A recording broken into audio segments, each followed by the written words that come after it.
normal, generalmente conferido por la hemoglobina, por el pico celular del órgano, por el pigmento melánico, ¿cierto? Por el pigmento de bilirrubina, que son pigmentos endógenos. Acá en mi caso particular nosotros hicimos anteriormente un ejercicio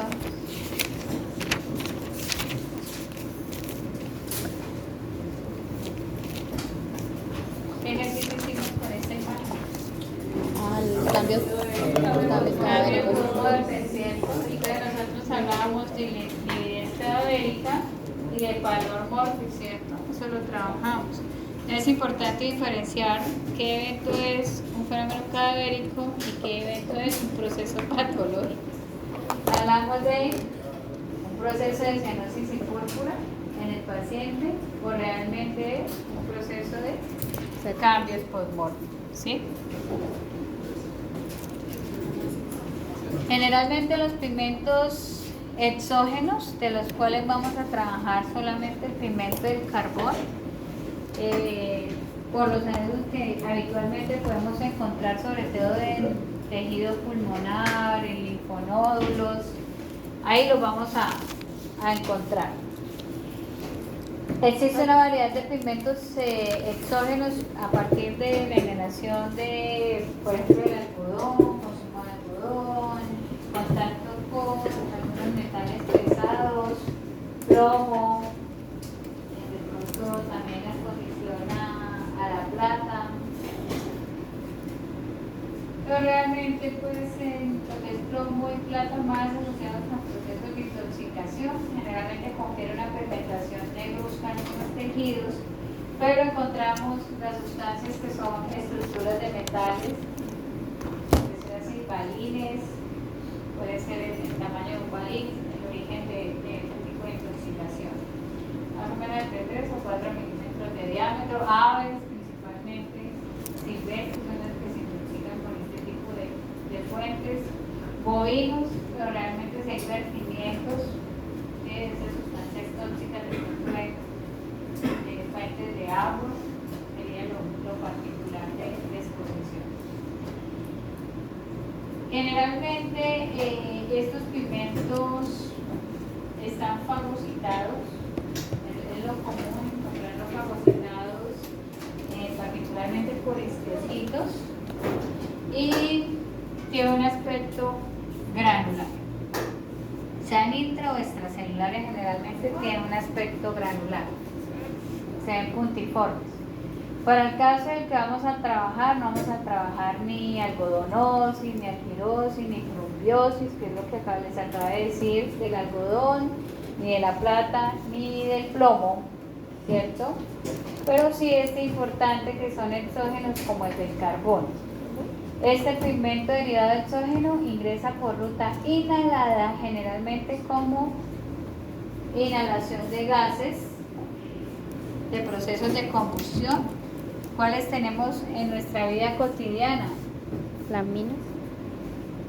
Las minas. ¿Trabajo en minas? ¿Sí era? Bueno, pero eso no es cotidiano para nosotros, ¿sí? Para el trabajo en minería, sí. Los carros, ¿cierto? La emisión de todos esos gases contaminantes de la combustión de hidrocarburos, sí señor, de gasolina, la combustión de la gasolina, derivados de los hidrocarburos. Entonces ahí tenemos combustión de madera, de carbón, ahí también tenemos inhalación del carbón. Entonces miren cómo microscópicamente observamos estos pigmentos que son granulares intracitoplasmáticos, y cómo macroscópicamente observamos que esas partículas de carbón inhaladas tienen una distribución multifocal, pero sigue siendo un pigmento tanto micro como macroscópicamente la lesión, ¿cierto? Es el pigmento derivado del carbón. La acumulación del carbón me lleva al diagnóstico de antracosis. Ese es el diagnóstico, antracosis.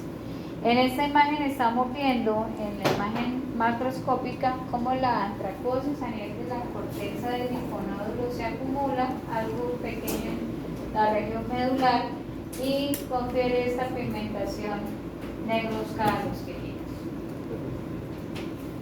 Entonces ahí es en linfonódulos parabronquiales. Por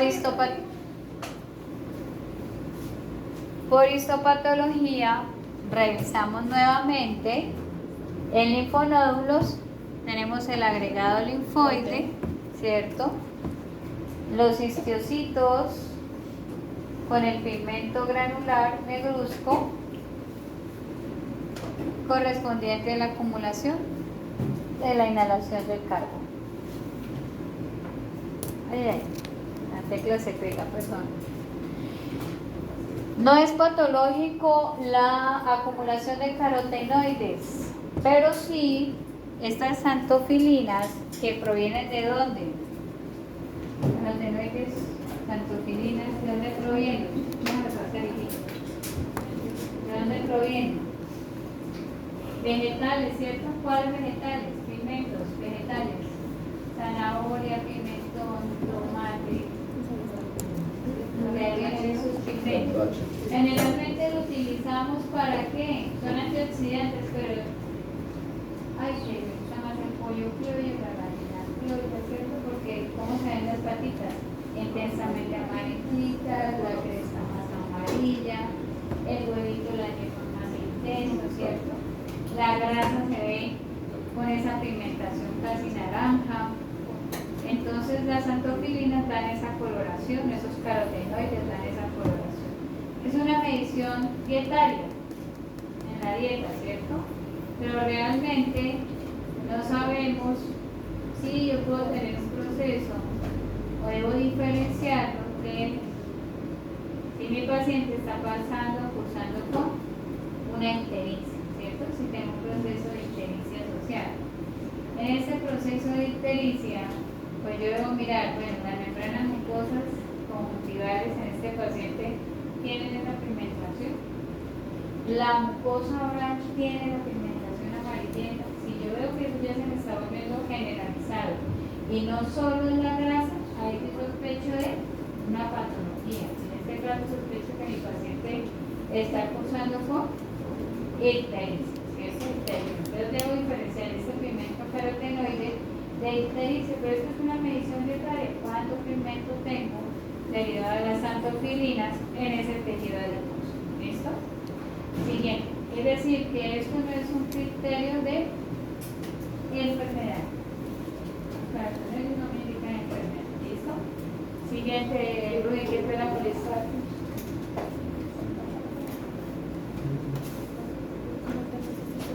Pigmentos es exógeno también, tetraciclinas, derivado de las tetraciclinas. Este antibiótico no debe ser suministrado en individuos en crecimiento, en cachorros, ¿cierto? En individuos con tasas de crecimiento, porque generalmente la tetraciclina me queda el calcio. Cuando queda el calcio puede generar pérdida de la densidad ósea y puede generar pérdida o atrofia del esmalte, en este caso por pigmentación amarillenta. Entonces, esa pérdida del esmalte me va a generar la odotitis y ahí tenemos el pigmento amarillento de los dientes. Pero también me está atrofiando la tetraciclina y el esmalte. Un paciente que tiene pigmentadas las piezas, imagínense el color de los huesos, el periodo en color también, y además estoy haciendo una lesión en el esmalte. No debo suministrar en estos pacientes tetraciclinas. Siguiente. Bueno, datos. Pigmento endógeno. Generalmente esos que tenemos acá, pose, todos son derivados hemoglobínicos, ¿cierto? Derivados hemoglobínicos. Vamos a trabajar los tres primeros: hemosiderina, bilirrubina y porfirina. ¿Listo? Profe, ¿por qué no la hematina? La hematina es ese pigmento que ustedes generalmente ven en los tejidos, que se ve marronáceo, como sobrepuesto en la lámina. Profe, yo te veo esos pigmentos como negros o marronáceos, pero están extracelulares. Esa es la hematina, la última, que simplemente es un artefacto del proceso. ¿Listo? Pero ya saben que si encontramos muchos pigmentos sobre el tejido, es hematina. Bueno, para esto debemos prestarle particularmente atención a dos procesos que ustedes trabajaron en sus mecanismos de hemostasia, que antes uno llamaba la fisiología, ¿cierto? Entonces vamos a prestar atención a lo siguiente. Y cuando estemos viendo patología sistémica, les digo, vea, recordemos esto de base para poder entender disturbios circulatorios. Recordemos esto de base para poder comprender patología respiratoria. Recordemos esto de base para poder comprender otro fenómeno fisiopatológico. Nos vamos a ir un momentico para recordar entonces la partícula de hemoglobina, particularmente el grupo E. Y miremos la conformación del grupo E. Me dice, Porfirina. está compuesta entonces por ciertos grupos pirrólicos que me forman la porfirina, grupos pirrólicos que me forman la porfirina. Los grupos pirrólicos están unidos al nitrógeno y están unidos al hierro. Y además, esa molécula que me está transportando, Dióxido.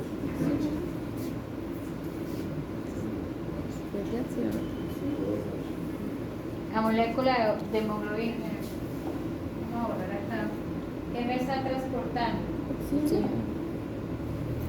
Oxígeno, ¿cierto? O2, sí, ahí está el oxígeno, bien. Y que para que se formen esos grupos pirrólicos y el anillo de porfirina, yo necesito tener activa esta enzima que se llama cosintetasa o uroperfirinógeno. ¿Listo? Hasta ahí, parte 1.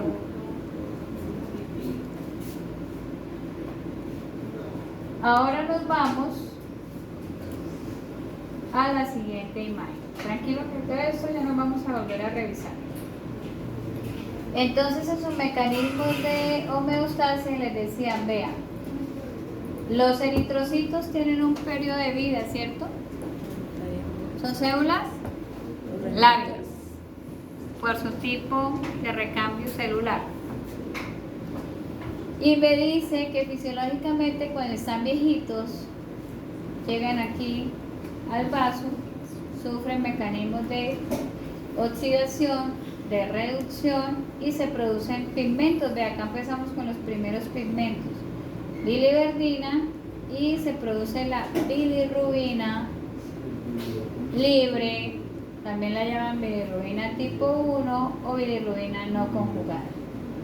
¿Estamos o no estamos? Luego viene al hígado y ¿qué pasa en el hepatocito?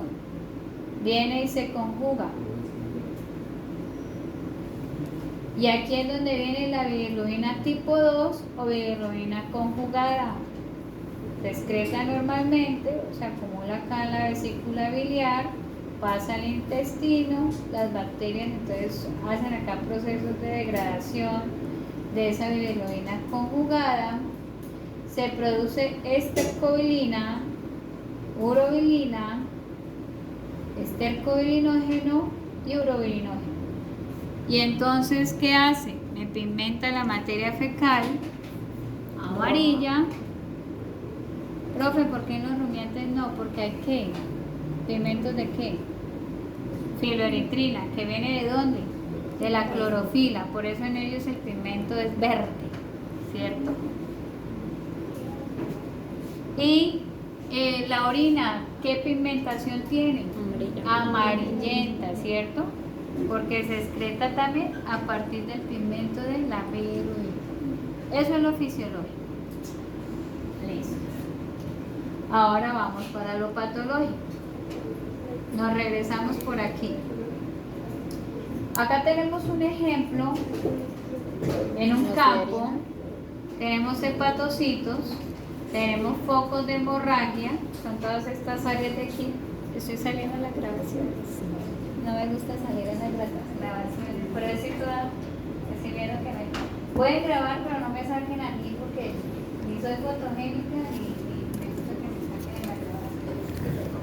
Entonces, tenemos el macrófago con una gran cantidad, ¿cierto?, de pigmento marronáceo en su interior, el citoplasmático, macrófago con un pigmento marronáceo, y miren que asociado hay hemorragia. ¿Listo? ¿Qué decíamos de la conformación de la molécula de la hemoglobina? Podemos tener patógenos, cualquiera que favorezcan el evento de hemólisis o de destrucción de los eritrocitos, llámese anaplasma como Babesia, ¿cierto? Trypanosoma, que es extracelular. Y mire que aquí en la molécula teníamos en la parte central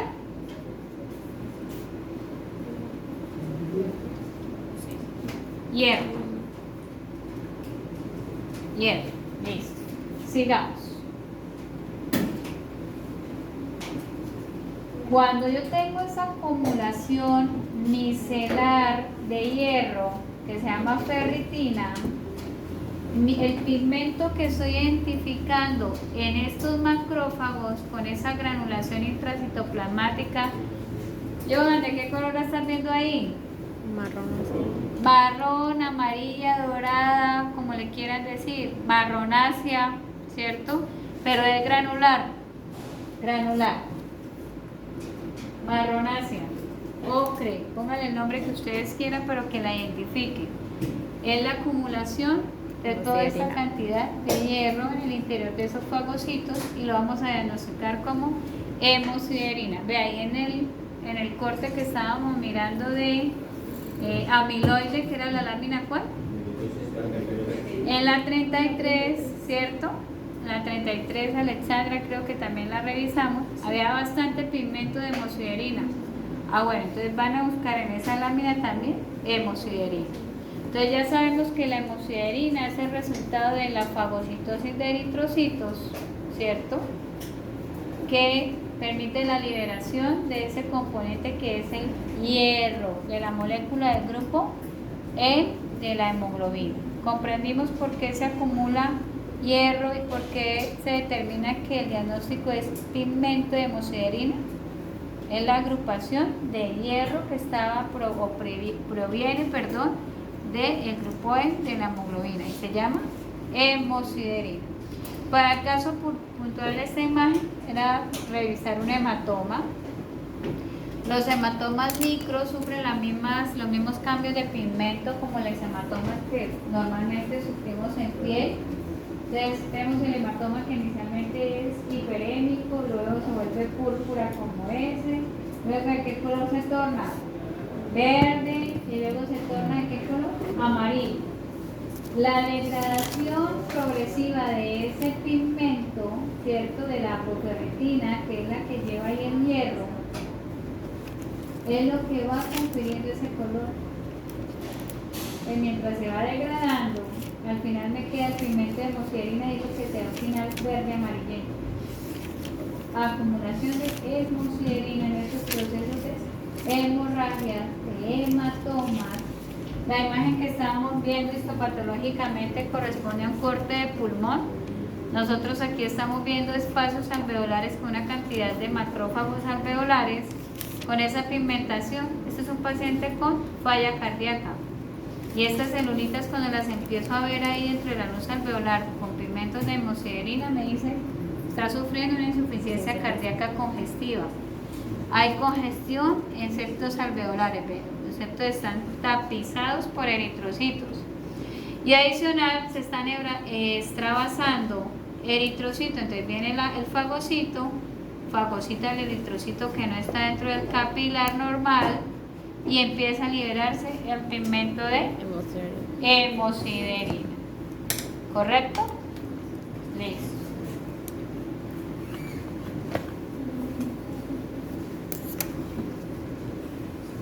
Segundo evento. ¿Qué diferencia tenemos aquí, Kevin, con estas dos extremidades posteriores, con los pulpejos. ¿Qué diferencia hay? ¿Qué?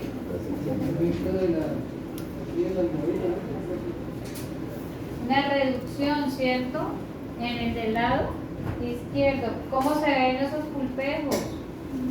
Azulosos, cianóticos. Afortunadamente es despigmentada esos pulpejos, no se podría ver.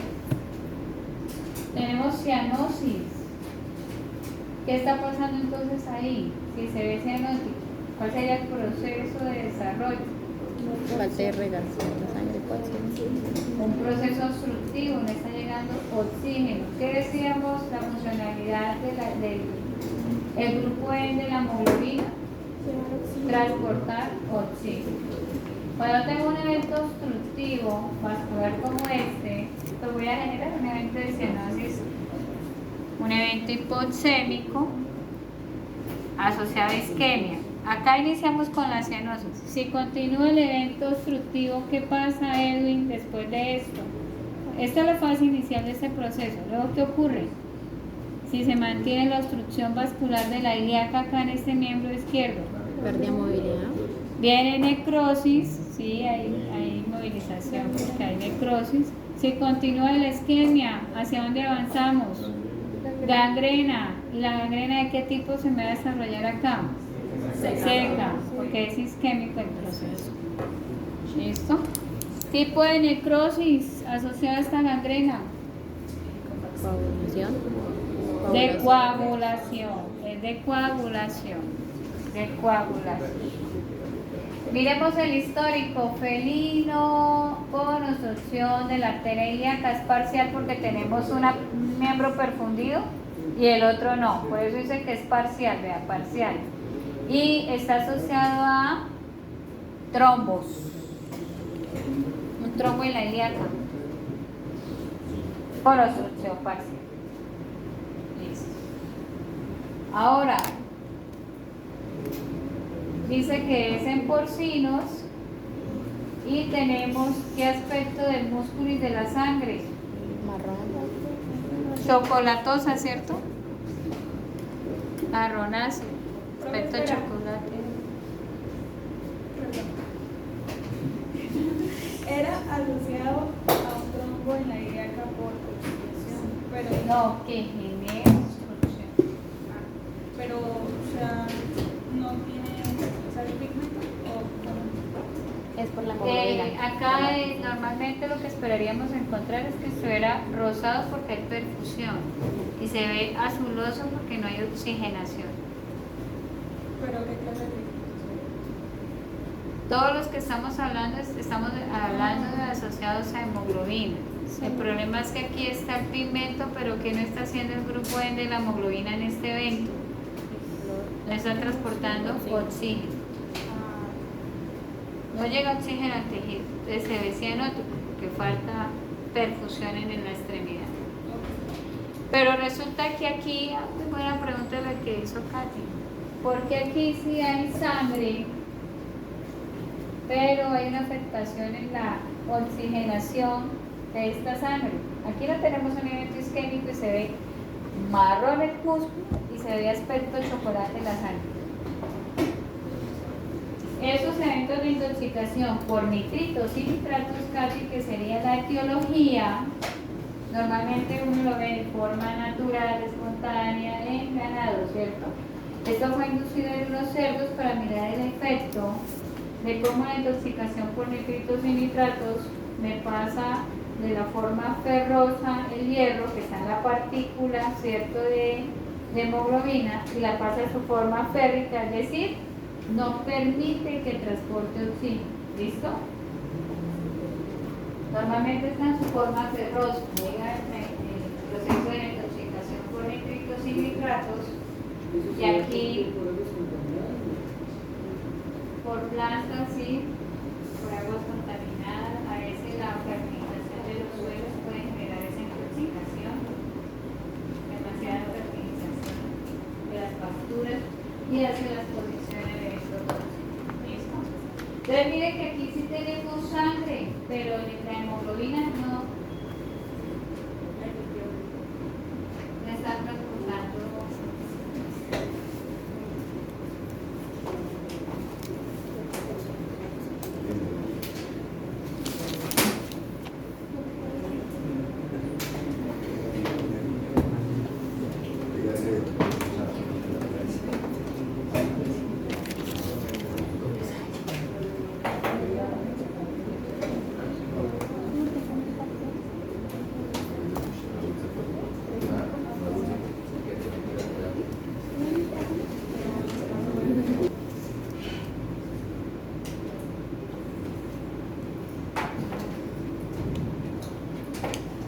Cuando él normalmente está transportando el oxígeno, está en su forma ferrosa.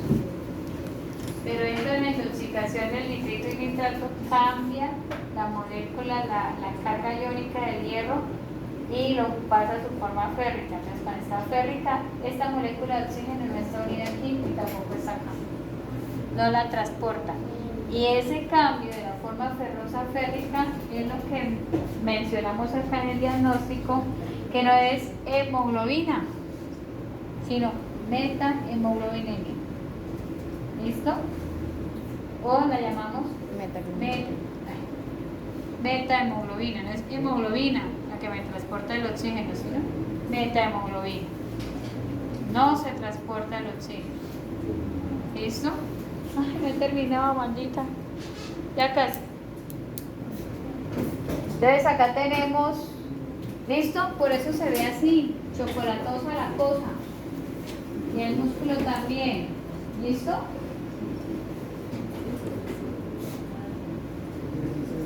El diagnóstico de esta imagen es una nefrosis hemoglobinúrica.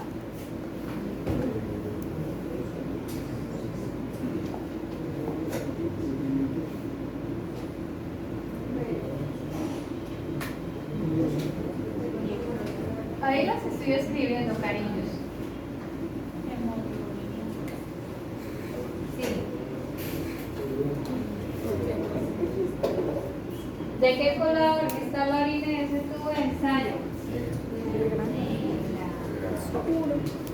Entonces, cuando tengo eventos hemolíticos, cuando tengo eventos de hemólisis, ojo con esos métodos, ya lo voy a pasar. Al menos terminemos esta imagen y luego continuamos. Cuando se produce el evento hemolítico, lo que se libera de la hemólisis es el pigmento de hemoglobina. Esa molécula se libera de esos pigmentos. ¿Listo? Y va a tener, sobre todo donde tenemos filtración, en este caso el glomérulo, que va a tener el riñón de esa coloración. Y la orina también tiene esa coloración con la hemoglobina.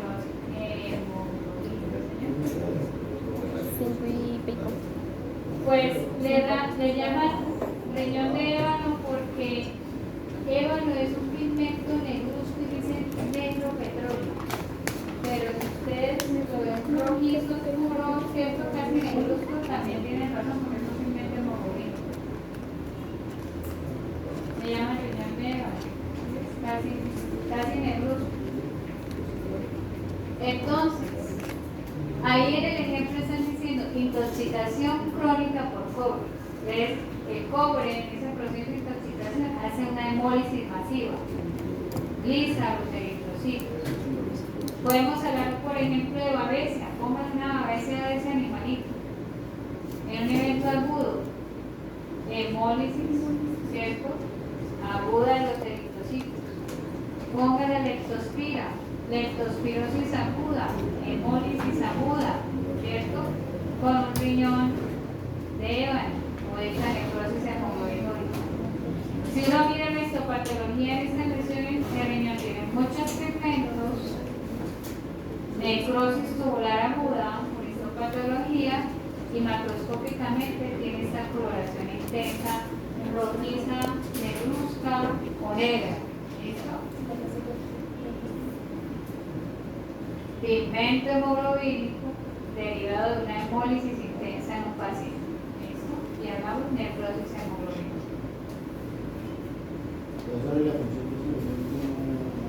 Insuficiencia renal. Generalmente, estos procesos de hemólisis aguda por indisposición crónica al cobre me generan entonces insuficiencia renal aguda. Porque mira lo que dice, es una indisposición crónica a la intoxicación, pero el evento es una hemólisis aguda y el proceso de funcionalidad de estos riñones es una insuficiencia renal aguda. ¿Listo? Ya se puede.